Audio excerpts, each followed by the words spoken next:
Recording, and we will begin. Welcome to our first ever Zoom alumni call. I'm Susan, Director of Service Adventure, and I am excited to be joined tonight by the 2008-2009 Albany, Oregon Service Adventure Unit. I think what I'll do is have each of you share your name and where you are living now, where you're calling in from now. So, Karen, do you want to start us off? Karen Weaver, living in Portland, Oregon. And I'm Kurt Weaver. I'm also living in Portland, Oregon. I'm downstairs and Karen is upstairs.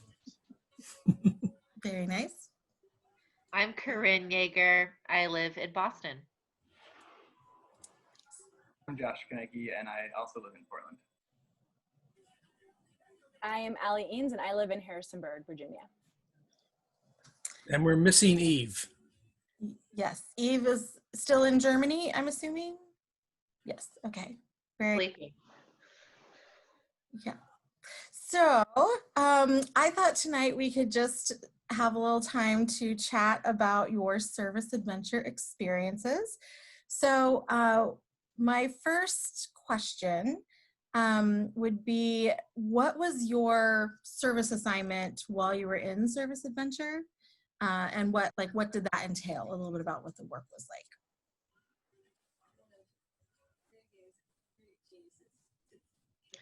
I can start. So my assignment was I worked at a mediation center in downtown Albany. Lynn Benton Mediation Services doesn't exist anymore. And I was like the coordinator. So that was like the Jill of all trades kind of admin job. And I also had like a one afternoon a week at the homeless shelter in Albany. That was like much more direct service and hands-on. Did you have another question? What was it like? Yeah, a little bit about what you did there. Like, what was your role there? Yeah. Pass it to Josh. Sure. Yeah, so I was working at a place called Mennonite Village. It's like a retirement home and nursing home, and mostly worked as an activities assistant in the activities department and just like helped with games, and we planned events and just tried to basically make daily life a little bit more interesting for the residents of the nursing home. And I was also trained as a CNA while I was working there as well. So I spent a little bit of time working on the floor as a CNA. Thanks. And I was working at, I think it was called South Shore Elementary School. Am I thinking of the right place? Yeah. At an elementary school in Albany. And I worked in the mornings way too early, 6:45, as one of the teachers of the before school program. And then I worked during the day as a volunteer in classrooms. So I basically I graded, for two teachers, I graded like all their papers and worked with students who needed help one-on-one. I even helped teach lessons. Yeah, whatever odd jobs they needed me to do, make copies, all those kinds of things. Nice. Kurt and Karen, what did you all do during that time? Oh, I think Karen's froze. Oh, and she's okay now. Okay. Oh, she was frozen. Okay. Well, we were the service adventure leaders. So I was more full-time with Mission Network doing the leader part. I did a few odd things I'm trying to think the difference between the 2 years we did. Which year was it, Karen, that I remodeled a house? Was that this year, or was it the year before? I was remodeling a house. No. I thought you did that partly during our year. The one in I don't remember that. or something, or not Philomath, in Lebanon. Yeah, that was, I think it was the first year that we were there, but then you guys were the second year. So, yeah. So basically, we had two little kids and I was home. Karen can say what she was doing. I worked on call or part-time at Salem Hospital as a care manager, and then part-time was around Mhm. for these guys. Nice.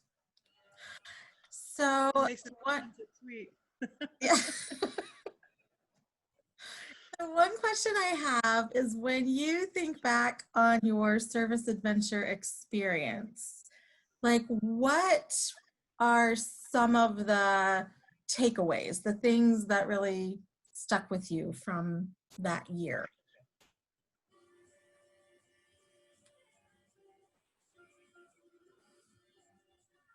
I could start. I mean, referring back to the last question, I am now a teacher, so that was one clear.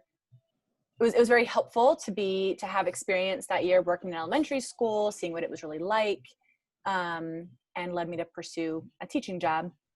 And in addition to that, I feel like that was the first year I'd already been in a space of like asking a lot of questions about my faith and trying to figure things out. But Kurt and Karen created a space intentionally for like, they encouraged us to ask questions and to pull everything apart that we had ever been taught in a good way, to really like decide what we wanted to keep, and what we wanted to not keep. And so my memory of that year is like feeling really free for the first time to really, explore what I thought, not what my parents had wanted me to believe. I'll never forget watching the Ricky Gervais video. It was like so what's the word? Irreverent, about the creation, that Kurt showed us. But anyway, I still show that video to people sometimes. So funny. But no, in all seriousness, like, like laughing at things that we'd been taught and like just really having honest conversations, talking about like, we talked a lot that year about like LGBTQ issues, and like I'd never really thought about that before. I felt like I learned so much about a whole variety of issues, and it was also the beginning of I don't know, like sort of becoming an activist in the context of the church, like pushing against some of the conventions, and so yeah, I'll leave it there. Okay, thanks.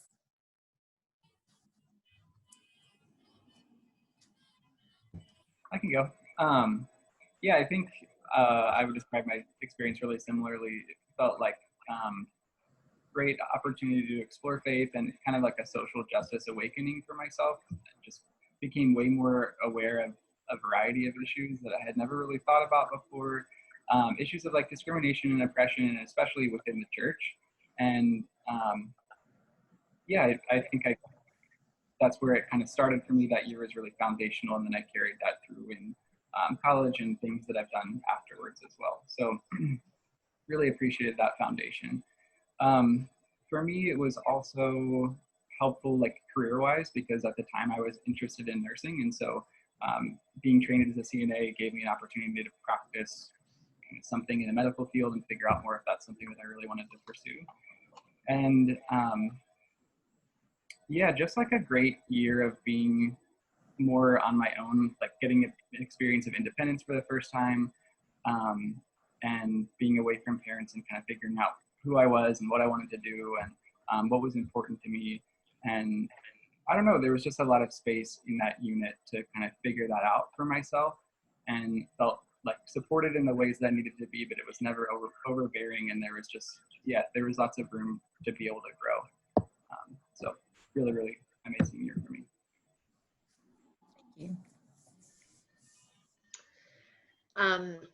I wanted to do service adventure in Oregon or Alaska to get as far away from Pennsylvania as I could.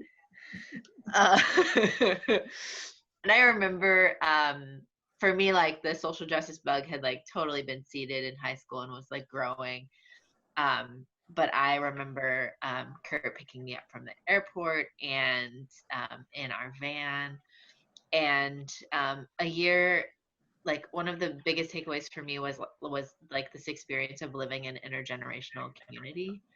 That's something that I really loved about my experience in the Mennonite church in general. My family started going to a Mennonite church when I was 12. And I got to have these relationships with adults who were like not my parents or trying to be my parents, who were like super solid and there for me as adults, but who also like had just like so much more space for a real relationship with me as like a burgeoning 18-year-old. And honestly, I don't remember what we talked about in faith nights. Like it is somewhere far, far away in my memory, but just like the space that Kurt and Karen held for us, never like seeming disappointed in where we were at, and always just like encouraging us on was a really cool part of my experience. Nice. I heard our doorbell ring, so I think Karen had to answer the doorbell. But if I was the biggest takeaway, would I mean the real simple answer is it's who's here on the screen. Like in the 10 months of living together, it's just created sort of these lifelong friendships, and so it's really kind of difficult. It's difficult to really say what it mean. I think what it means as I get older to just, I knew these guys when they were 17, 18, and then just, you kind of watch how they grow and what they end up doing with their life. And so, yeah, there's like you're just extremely, I don't know how Karen feels, but you're just extremely proud of them, and they turned into such really cool people, and I don't know. That's the biggest takeaway, is just the rewards of the relationships. I mean, whether you heard Josh says is in Portland, he moved out here. I mean, Josh is more than any of them because he's out here now. He's really part of our family. So, which is a result of service adventure.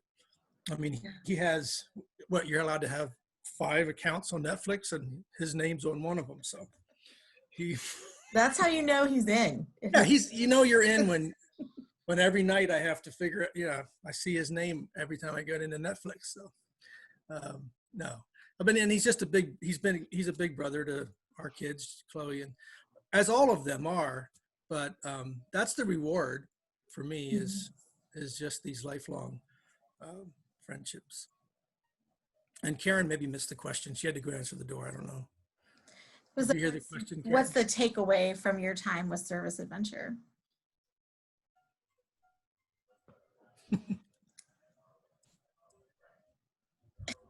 Takeaway, I don't know. That's a big thing. I mean, I think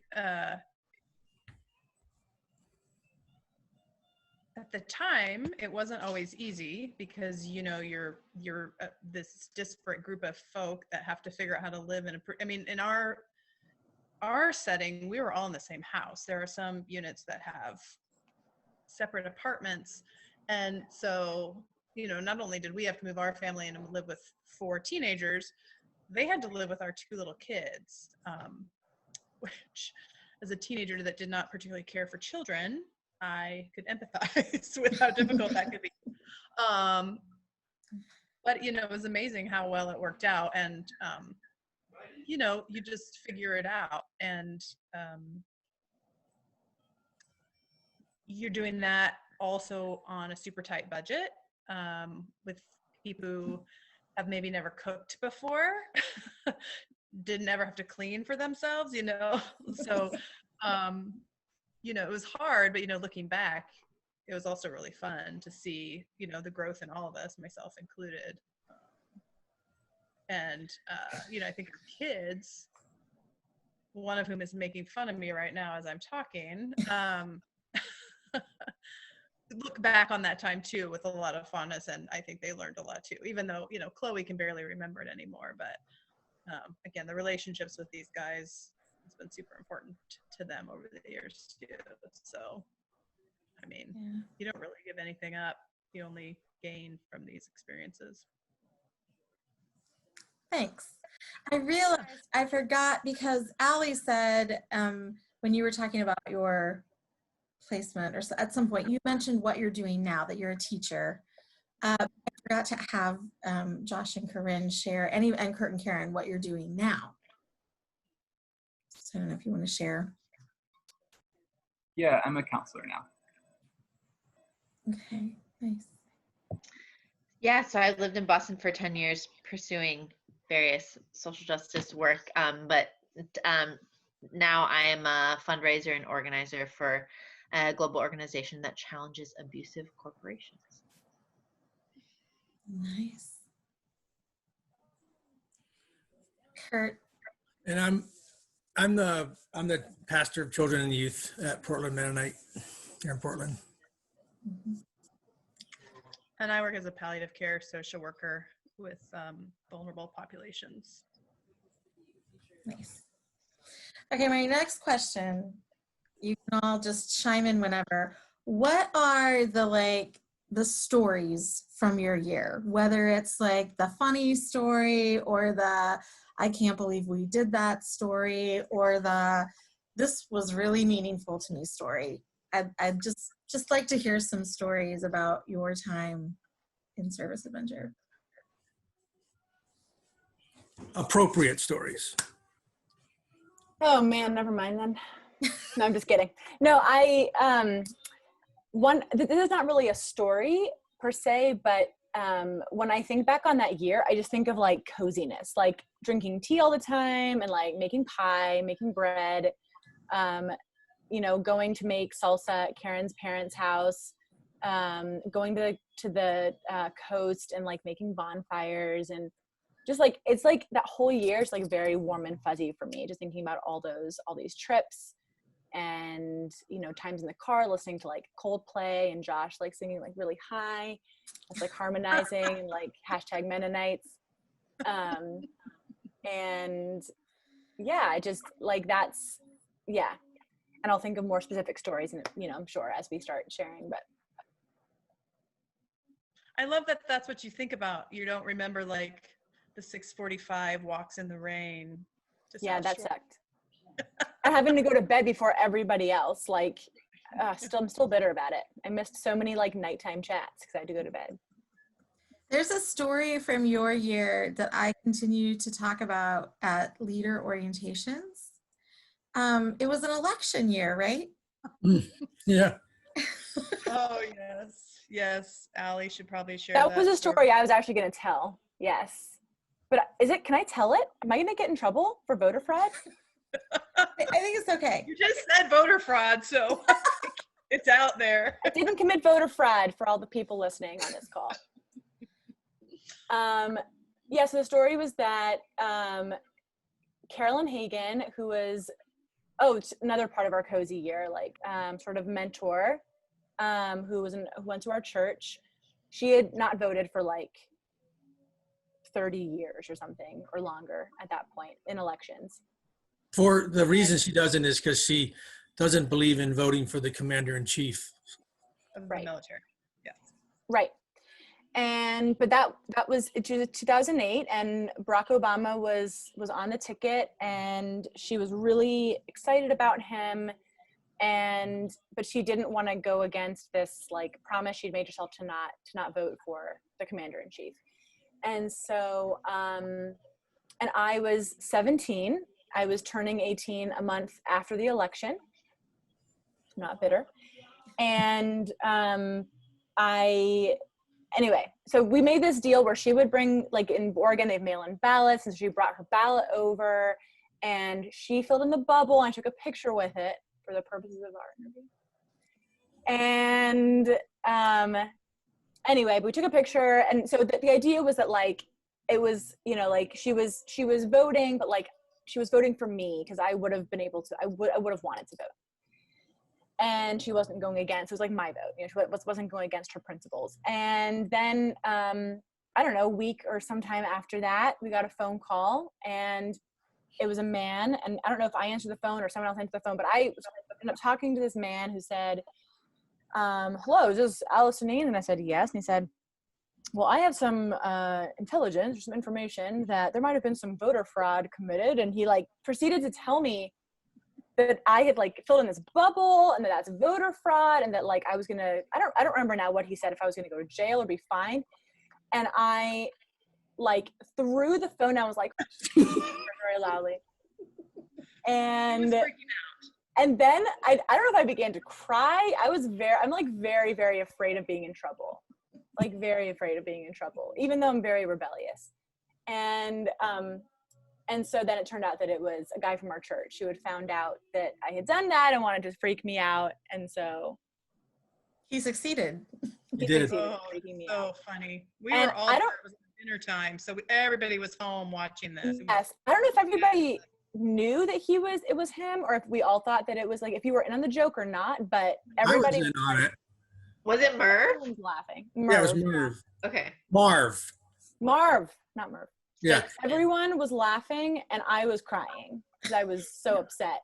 Yeah, So it wasn't like my heart was racing, like adrenaline rush. Yeah. it wasn't funny for you for a little while. But the community supported you through that challenging time. I can tell. Yes. And someone recently like wrote on my Facebook about that. I don't remember now. It was like one of the ladies from the church like wrote a comment and was like, remember that time? So still told. What else, guys? What other stories do we have besides that? The wigs, when we found all those wigs and those masks and Oh, and yeah. pictures. Do you guys remember that? Party that evening? Yeah. Oh, we spent a whole evening with those wigs. The blue You Yeah. wigs. found them in your house? Yeah, I don't know why they were there. It was like this whole box. Creepy masks and Well, it was around Halloween, so I think we were just like messing around with costumes and stuff. And Wasn't it a box of costumes that was in the house when we moved in, and we never like dug in there and found, you know, like figured it out? And then, because I just kind of remember we found all of these things, and then I also just remember there being really loud like techno music in the house, and people were dancing around. I have a lot of photographs from that night.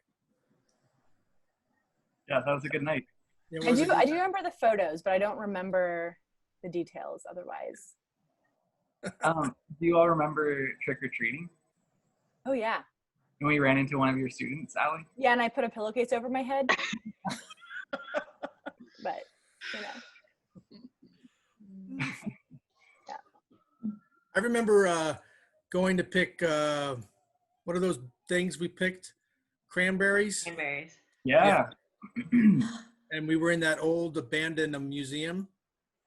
Then we- Sleeping on I thought it was a folding church. tables. was it an old? Well, it was some kind of Oh, old church. creepy building. We were the only ones in there on the floor, Mhm. and we Yeah. slept in like a big circle. Mhm. Yep. This was like the cranberry bog thing where you're like Yes. water.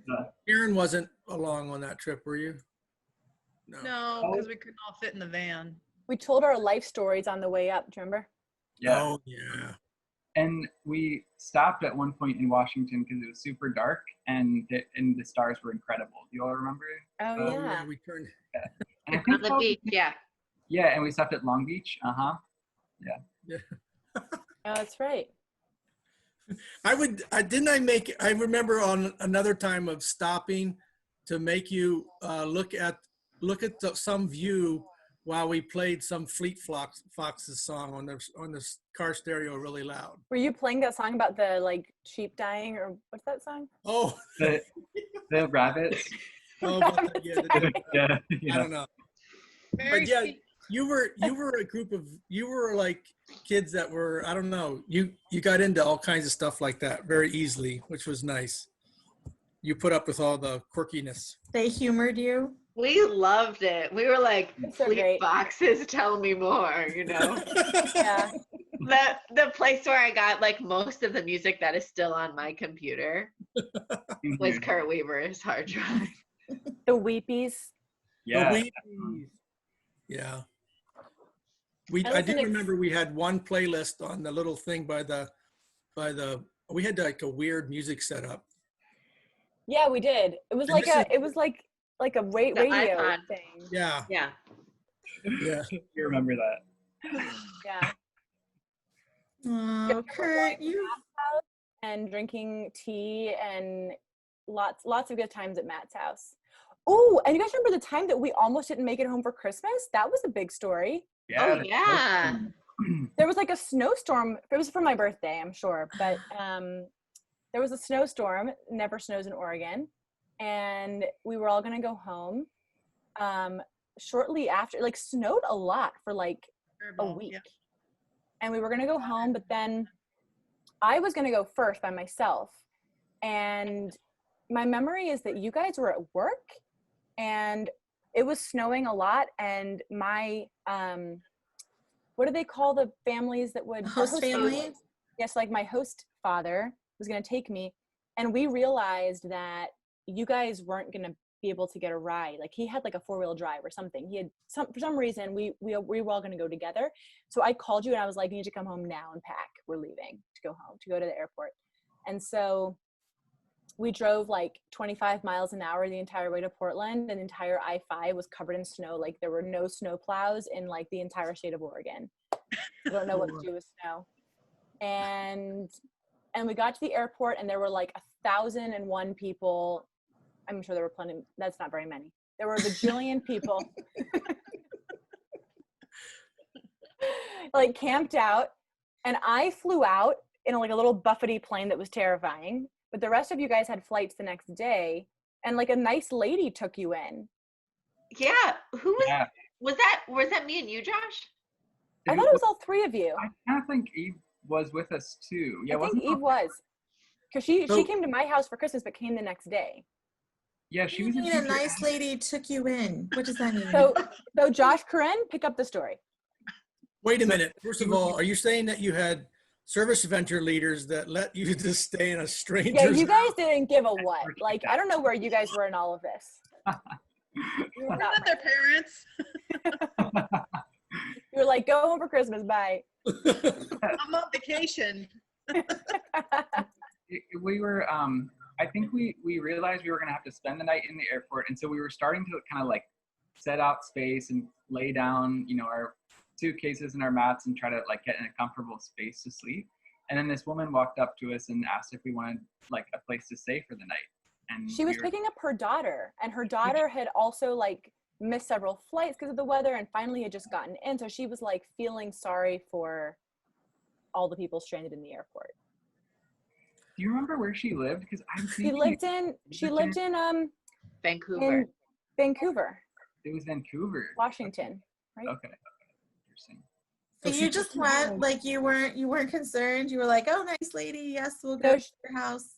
Hashtag white people. She was, Totally. Yeah, Yeah. white people trusting white people for sure.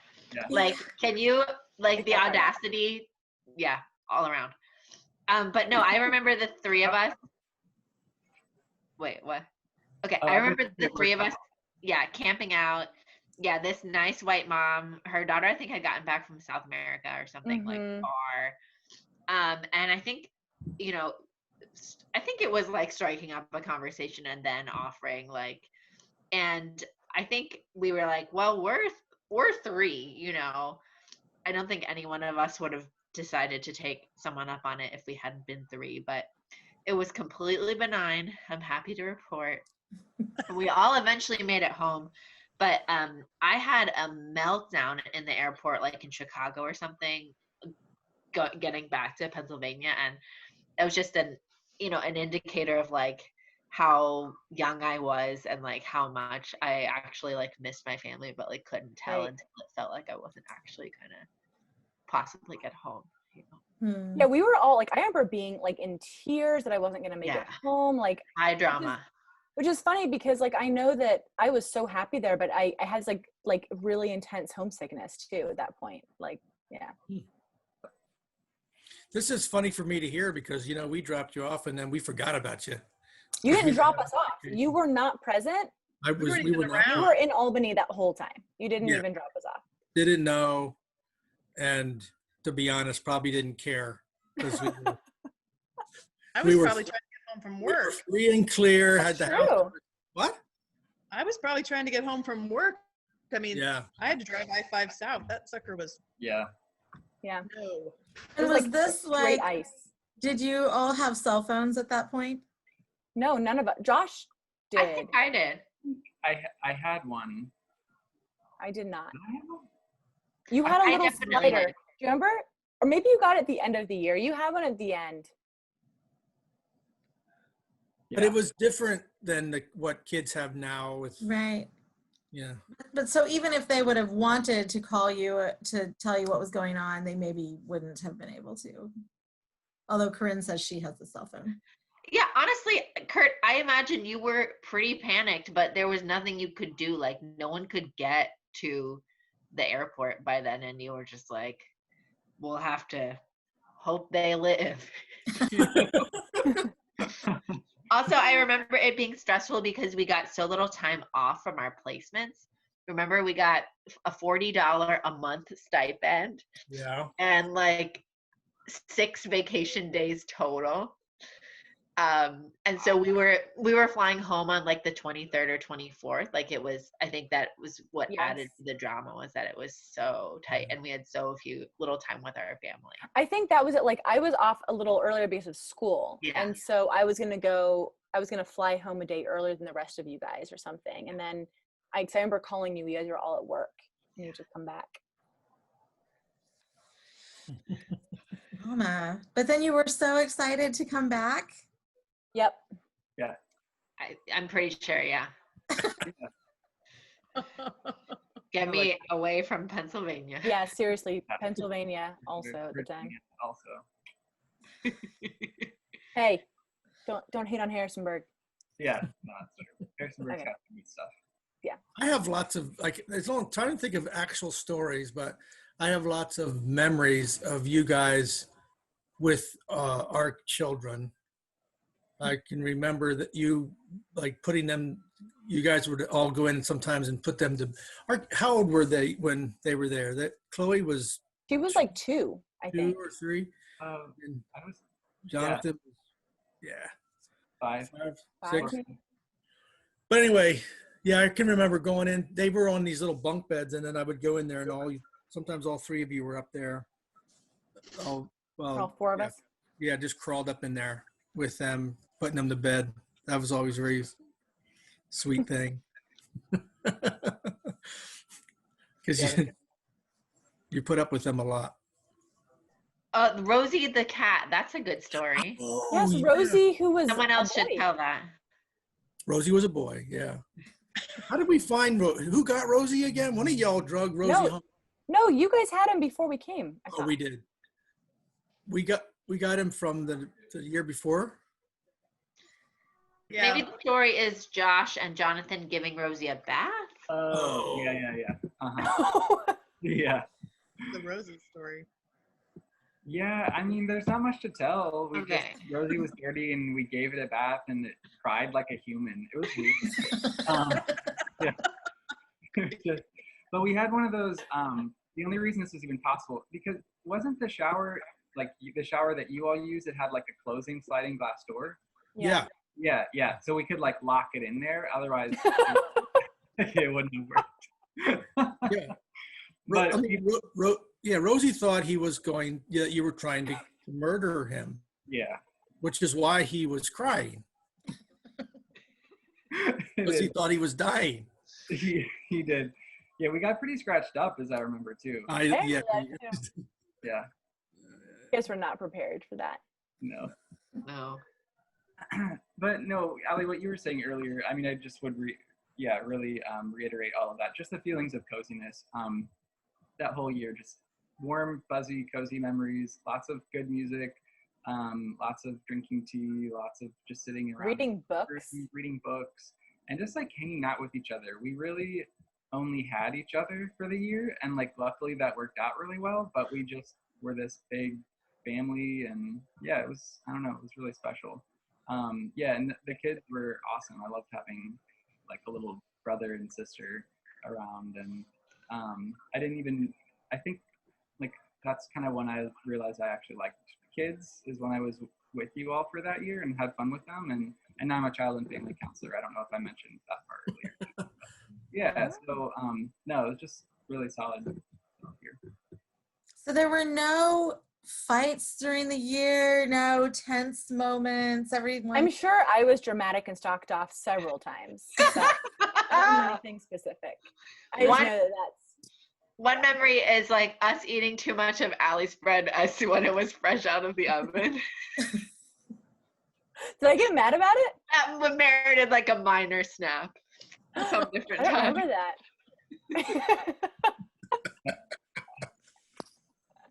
That probably happened. There was so much good bread. Yeah, I made a lot of bread. There's a lot of peanut butter. I gained a lot of weight that year because I ate a lot of peanut butter sandwiches. We did have buckets of Teddy peanut butter. Teddy? No, Adams. Adam. Oh, sorry. That's East Coast. Yeah, Adam. Okay. Yeah. And a bucket of Tillamook cheese. Mm-hmm. Yeah.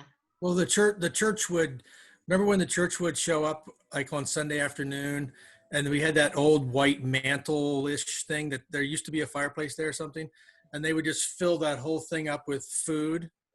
Yeah. I can remember those moments because it was The grocery showers they would Yeah, also yeah. do. Yeah. Aw. I think that's when we got all the big things of peanut butter. Oh yeah. I was gonna ask, like, what are your memories or connections with Albany Mennonite Church? Like, was there a lot of interaction or not so much? I went back to visit 2 years ago. I went and saw Kurt and Karen and Josh, and I have family in Portland also. And I spent the night with Carolyn Hagan, the friend from the ballot scam story, and also saw Nancy Friesen. I'm thinking, I'm sorry, it's her Facebook name, has both last names. We went out to a brewery for lunch, and that was really great. But really it's through Facebook. And so Carolyn is one for me that I stayed in touch with, like through email. And like I said, I went to visit her. Otherwise not a whole lot. Mm-hmm. Yeah, I haven't necessarily stayed in touch with anyone from Albany Mennonite, but like last year I was at the Mennonite relief sale in Albany and ran into a few people that I knew and reconnected. Like Carolyn was there, which is cool. She's an awesome person. Mm-hmm. Some of the big things we did with the church were like at the relief sale, we had to do a food booth, basically just us, which was crazy, a lot of work. But it was kind of fun. We made tamales. Taco salad. Oh, taco salad. We made tamales also for some. That was for like a fundraiser for my organization. Oh, yeah. Right. But also in the church kitchen, yeah. Yeah, and I think another thing, didn't we make pepper nuts? Oh yeah. Yeah. Mm-hmm. God, I ate so many pepper nuts. Me too. I think that was also to sell at the relief sale. I just have memories of that church also. You said warm and cozy. I felt like that's how I felt about that church. It was like a pretty laid back, easygoing, a lot of older folks that were just warm and would help you out. And I don't know. It just wasn't a very demanding place to be. It was pretty easygoing. Yeah, so do any of you want to share more about what your faith nights were like in your unit? Rather than calling them worship nights, they were more faith nights, right? And it was more conversational, or like, how would you describe them? Yeah, so like for example, we watched the Ricky Gervais video. Creation story. You know, what's scary to me is I don't even remember. you're getting older, getting up there. Yeah. Did we read any books that year? I think we did. Yeah, there's something by Brian McLean. Oh yeah, Brian McLaren. McLaren. Yeah. Mhm. Okay.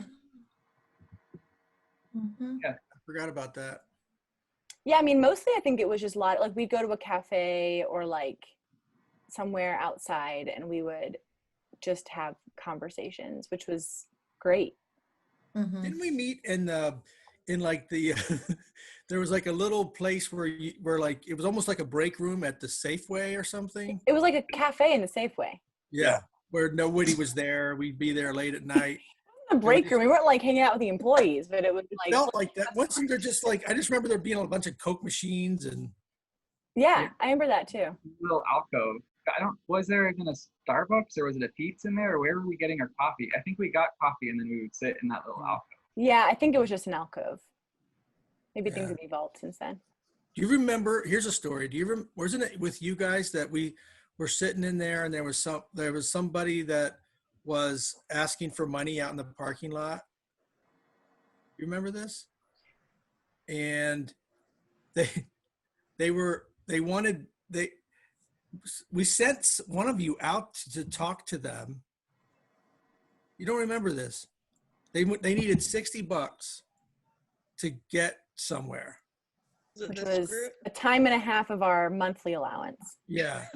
And I think some of you, I had like, because I remember asking you guys what you wanted to do. And because a lot of what we talked about at Faith Nights was faith being not just like a belief system, but it's like, it's the stuff you do. It's the way you live. It's the way you think. It's the way you treat people. And so I think I asked you guys what you wanted to do. And I think I went to ATM and got the money and we gave them $60. And I remember you guys being so thrilled that we had given that, it was like this moment of like, wow, we helped somebody. But then like a couple nights later, we were back, like the next week we were back there again. And the person had never left and they were asking for another $60. You don't remember this? I don't remember the incident, but I remember having a lot of conversations about giving money to the homeless or to people on the street, because there were a lot of homeless people in Albany. Yeah. And like, what are the ethics around that? And like, is it like, do you just give without expecting, do you just give knowing that the money might be going to alcohol or drugs, or like, because that was part of the whole thing, or is it like not socially responsible just to like give money like that? Is it more about you? Like, we had a lot of conversations around that. Yeah.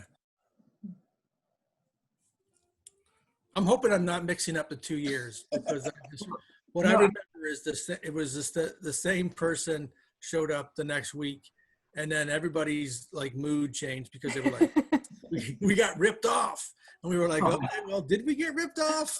Right. Yeah, there was some more like moral development that had to occur within all of us, I think. But I actually do remember, what I'm remembering is that this happened outside of the church that was really close to the unit. It was like within walking distance of our house, and there was like a guy out there who was holding a sign, wanted money for a bus ticket, and like the church had like kicked him out or told him he couldn't be in front of their church anymore or something. And so I think we had talked with him a little bit, and I don't know, maybe we gave him money for the bus ticket then too, but maybe we're all conflating those stories. Yeah. Sounds vaguely familiar. Yeah. But yeah, a lot of Faith Nights were a lot of conversations about, our ethics and how faith informs ethics, and if it does, and like how that might be changing as we grow up and we learn new and different things. And it just felt very practical, like, often very conversation based. And there was usually like some kind of topic I'm remembering, but it was more action oriented, like how can we apply whatever it is that we're talking about or learning about. So I've really valued those conversations, and it was always like a nice excuse to get out of the house and get coffee too, because we didn't have, I think you paid for it, and I did. we would not have had money for a weekly coffee. I don't think the rest of us. We were so frugal. Like, I can't even believe, like, we were so creative with how we did or did not spend our money. Yeah. So what did you do? Like, what was okay to spend your money on, or what did you choose not to spend your money on? Because like, Burgerville was okay. oh, Yes. what did What? you say? Corinne? Burgerville, the fast food restaurant. But it had like local stuff. So Yeah, it yeah, was, it was like Also, probably people mostly bought that for us. Actually, You couldn't afford it. we like, yeah. we Maybe did eat there a lot. but we did eat there a lot. Not a lot, but like, you know. I remember prepping to grocery shop at Fred Meyer, and I don't know what our grocery budget was, but it was also like, I not think it was like $800 a month for all of us. oh, okay, yeah. 8 people. So there 8 was people. like a strong budgeting component there that was like, I think, very learningful for all of us as 18-year-olds. And I remember we would shop in pairs at Fred Meyer, like on Mhm. Monday nights, I think, and just like Oh, getting yeah. so stressed. They had that little packet with the money and the list, and like not wanting to overspend. That's right. I forgot Mennonite. about the little packet and the list and the thing. Oh my goodness. Yep. And I remember consistently being able to spend like about $100 or even less a couple of times, because I think probably because of those grocery showers and we would get so much stuff given to us for free. But it's like, that's amazing. That's how many of us, like 8 people on, Yeah. $100 for a week. That's incredible. Yeah. So who was the best cook in the house? Karen. Karen. Karen's Karen. granola. I and don't think rosemary that's what she was asking. I had more experience. You guys all cooked really well, Corinne, actually. you were a good cook too. Yeah, this group. I don't think together. anyone was a horrible cook. Josh didn't know how to cook. I think Just kidding, Josh. You were great. Yeah, I didn't know what I was doing. we had 2 years experience, right? And these guys were the second year. And I mean, Karen can speak for herself, but I remember Karen really enjoying you guys, because a lot of times she could partner with whoever was cooking, and you guys were down for cooking really good food, which wasn't always the case in our first year. It's because there were 3 men, That's true. That's right? No, Yeah. just Sorry. but I mean, Well, there was 2, Oh, but just kidding. Kurt really is interested in cooking, so yes. It's about it. Anyway, you guys. I mean, the baking. I mean, not a lot I of was the people- baking queen. Yeah, you baked Although, a lot. one of you Corinne, guys, Corinne, I like- think made pies, or didn't you, Corinne? Yeah, Corinne made a pie. That's the first time I ever liked pie was in Service Adventure, because we made a peach pie together. I think, Corinne, you did most of it. That was like in the first month that we were there. Wow. And you Believe remember that that. pie? It was a fantastic pie. It really was. Not mentioning my bread. Just notice I was just The bread was also fantastic. It was also Really great. Thank you. Thank you, guys. Really appreciate that. What nice words. I also remember like the tea drawer, and that Yes. was like an iconic piece of our house as an 18-year-old was like, Yeah. look, we have a tea drawer. It was always full of tea. And I don't think I know. We drank so much tea. Yeah. Josh drank a lot of tea. He was I mean, always walking around with it. Do you remember how hard it was for him to not spill his tea? I don't remember that. There were like tea stain spots on the carpet because he would consistently like sit on the floor, put his cup down, and then always spill it. It was like predictable. It was like, I think it was honestly once a week. Yeah. Tea spill. I mean, it was kind of a joke between you and me, and it still is when you come in the house. I'm like, can you please not take the tea into the living room? But you've gotten a lot better. I have, and to be fair, this was really a design flaw in the house because there were no end tables, there was no coffee table. You had to put your tea on the floor. So, on the carpet. it's gonna get spilled. Yeah. Yeah, that's a problem. Were you all tea drinkers before you went to Albany? Yeah, I was. I think tea was like literally part of each of our brands in that year, you know, like if we had Instagram at that time, we would have been gramming the heck out of tea. We would have like won Instagram that year. I think it's also worth noting that we didn't have laptops. We had one desktop computer that the four of us shared in like our common room upstairs that was like just for us. And so we really spent, there was a lot of puzzles. Oh yeah. And just like a lot of time together.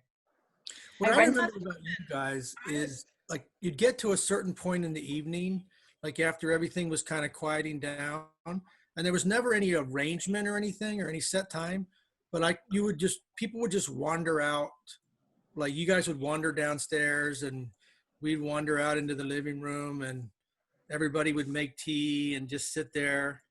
And it was just sort of like it wasn't like you had to be there, but it was just interesting how people kind of just congregated in the living room like at night and just We're hung out. upstairs in our living room. Yeah. Yeah, Susan, I'd be curious like how different it is for groups now, because I don't think, you know, sitting and looking at your phone was quite the same as it is now. Look at how much people actually engage. Yeah. with each Yeah, other. I mean, it's true You guys that weren't doing that now, all the time. yeah, now everyone has a phone that, you know, then for a while we went through the phase of like, well, they can have their phone, but don't give them the Wi-Fi password, you know, and well, that doesn't matter anymore either. So it is, some groups, but more so than others, struggle with how much time are we present with each other versus the device. But units all spend some time talking about that. It's much more of a challenge of not letting the technology suck you in all the time, because that's easy to do. Yeah, we don't. Well, the other thing is, like Josh mentioned, Go ahead. Let it go. who's frozen, me or her? Am I frozen? I think it's Susan. Oh, are you frozen? No, am You I were You were frozen? frozen. Yeah, Sorry. you were. No, you. I know I'm not. You had a really awkward look on your face too. Sure I do. I always do. I always do. Okay, Karen, go Karen. Karen. Hey, go by the ahead. way, Josh, you're doing great. So I'm I good. would just let Josh know he's doing great. You know, this hasn't really been awkward at all. He's doing Just great. kidding. I'm holding it all in. What was that? Oh, holding all the awkward in. Oh, okay. Yeah. Karen, what were you going to say? I was just saying, even in addition to the technology pieces, like if you have a phone, then you can access home so easily and all your friends. You don't have to lean on everybody and get to know them. Like Josh said, you guys were all you had, you know, so you're forced to make relationships versus, you know, just leaning on the texts and everything from home.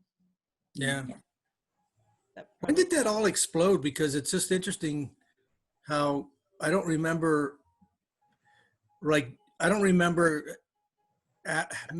having you guys in competition with being present here and also like maintaining all your friendship groups at home. It felt pretty balanced. Whereas, yeah, now I can imagine it would be hard. having kids figure out how to be present in a new place is tough. Yeah, I mean, Corinne got a flip phone that year. So like that was, do you remember that, Corinne? I think your parents, or no, it was a laptop they sent you. Yeah, I had got a laptop at the end of the year and I had a phone the whole time. That's right. But what I remember is a ton of snail mail. I Oh wrote yeah. so many letters, and I have so many letters that my fellow 18-year-old friends like were writing back to me. Wow. Cool. Like a box of them. I've been going through them recently. And I think I Allie did too. and Josh did that. Yeah. Mhm. I think there was a whole like mail making station actually in that little like desk alcove in our common room. there was just like a lot of slow movement that year. Like that's, you know, I read a ton of books. We just like spent a lot of time, like Kurt said, just like sitting around talking, drinking tea, writing letters. Like, you know, we certainly watched movies, and I like rented all the Rick Steves, or borrowed all the Rick Steves movies from the local library and watched them all. But yeah, I mean, we weren't like consumed by the technology at all. Like we were very, it was a different time, but also there was, I don't know. I mean, maybe it's an overstatement. Like maybe it's over, like giving too much credit to my 18-year-old self. But I feel like we also had a strong commitment to like being together, you know? Mhm. Yeah. Mm. Here's another question. If you were talking to an 18-year-old now, would you recommend Service Adventure? And if yes, what advice would you give them about Service Adventure? Yeah, I would definitely recommend it. I think we are so lucky. We were so lucky. Like I lived in Johnstown in high school, and I saw many units that were not as cohesive as ours. And so it's a toss up, you know, that you might have a cohesive group or not. But I remember thinking back, like, this is the only year, like that's the only year of my life when I was an adult and had yet none of the like burdens of adulthood, like debts from college, and like having to pay bills, and, you know, having, I mean, I had a job, but like, you know, it didn't feel as intense as when you are an adult, you know, out of college and have a job. And so you got to kind of try on adult life in this like safe space, you know, in addition to like all the exploring we did in terms of like the spiritual aspect, you know, personal growth and all of that. But, and so, yeah, I think it's a great way to spend a gap year.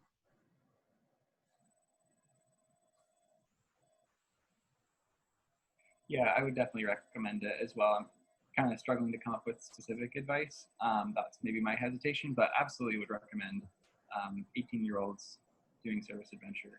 Yeah, and I mean, mostly just agreeing with what Ali said, I guess. Like, really great transition into adulthood, an opportunity to kind of try things out, and just to learn, explore, figure out more about who you are, what you want to do for your career, that kind of thing.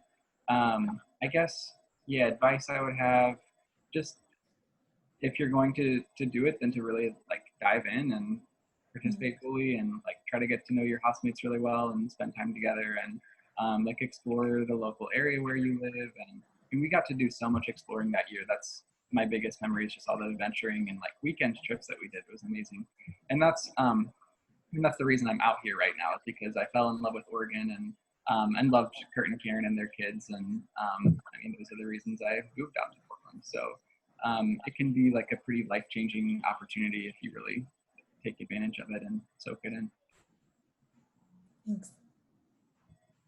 Yeah, I would absolutely recommend Service Adventure, and just say that as a young person who grew up like fully expected to go to college and not, you know, just make it straight through. My experience in Service Adventure helped me see how many more ways there were to live, you know, life, and like, you know, as a young person who grew up in my position, and it was such a great opportunity to try things, as people have said, and just like gather information about what you want the rest of your life to look like. Like, I'm certain that who I am at age 30 is like very much some of my like key mentors in making my life look the way that it is were Kurt and Karen. So it's really special, formative time to take advantage of. Thanks. Kurt, Karen, I don't know if you have anything you want to say. Kurt does a nice job of encouraging some youth from Portland Mennonite to do Service Adventure. So I'm assuming he thinks it's something worth doing. Yeah, absolutely. I mean, the reality is what these guys have already said is not everybody has like, just a perfect, wonderful year with everything Mhm. perfect. There's always going to be challenges with community living and stuff like that. But even the kids that I've encouraged to go and maybe have had different things um, that have been hard for them while they've been there. I don't think even out of any of those kids would come back and say, I wish I would have never done that.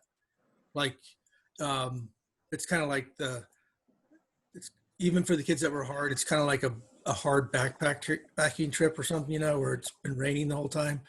I mean, yeah, it sucks while you're out there for a little bit, but then when you're done, you're like, that was still a good trip. I mean, I just think that it is what Josh said. It's like the kids that really bring themselves to it, and they have a really good, they have a good experience. So, and it still remains for me. This is getting a little, maybe too churchy type of language, but as far as like faith formation and helping people figure out sort of what faith is, I don't think I don't know of any other models that we do in Mennonite church that are better than this one, because most of the kids that I know at churches, one of their biggest issues about even deciding whether they want to live a life of faith or be called a Christian or something is they don't feel like anybody in the church really knows who they really are. They don't have a real relationship with anybody. And so that's a big drawback for them. Whereas this experience allows you to become you bring your real self to just other bunch of people.